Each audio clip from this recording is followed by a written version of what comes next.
Hi, let's continue our discussion on revenue from the contract with the customers. Just have a quick recap. On the last video, we had a discussion on step number one, identify the contract with the customers. Step number two, determination of the performance obligation. And step number three, determination of the transaction price. Now let's carry our discussion forward and understand what we're going to do in fourth and fifth step. Very simple.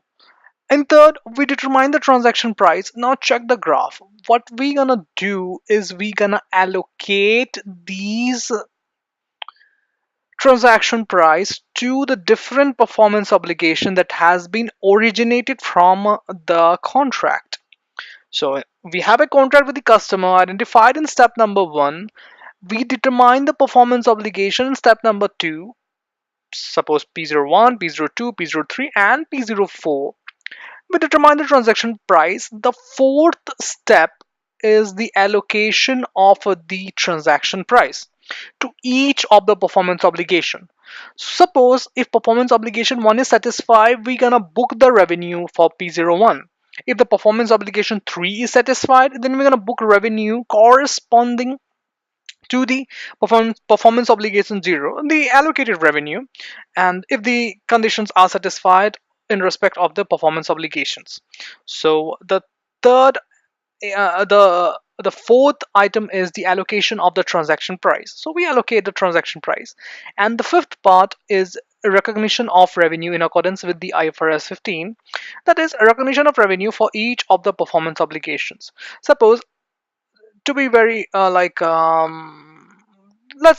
understand a very easy example. Suppose the contract is for the delivery of 1000 units of material X, and we have delivered 1000 unit of material X. So this was the performance obligation, and we are supposed to collect 100,000 currency unit for that. And this was the performance obligation. We delivered material X 1000 kilograms, and this is the transaction price. So we will book revenue in accordance with IFRS 15 to be 1 lakh or 100,000. So this is the recognition of the revenue under IFRS 15. We start off with the identifying the contract with the customers. Then we determine the performance obligations. What are the performance obligations are? Then we determine the transaction price. What are the various transactions, like what's the amount that we're gonna expect to receive after providing the performance obligation or satisfying the performance obligations. The fourth point, what we did, we allocate the transaction price into various performance obligations like P01, P02, as specified in the diagram, and we recognize revenue from all the obligations based on the satisfaction of all the performance obligations. So this is a bird eye view of entire revenue recognition, how the revenue recognition is done under the IFRS 15. Now in next video I would be discussing something on paragraph 15. What's paragraph 15 is all about. In the chart we have something for paragraph 15 here. If a transaction does not fall under the IFRS 15 ambit, now how are we going to deal with that? We will deal with that in the next video. Thank you.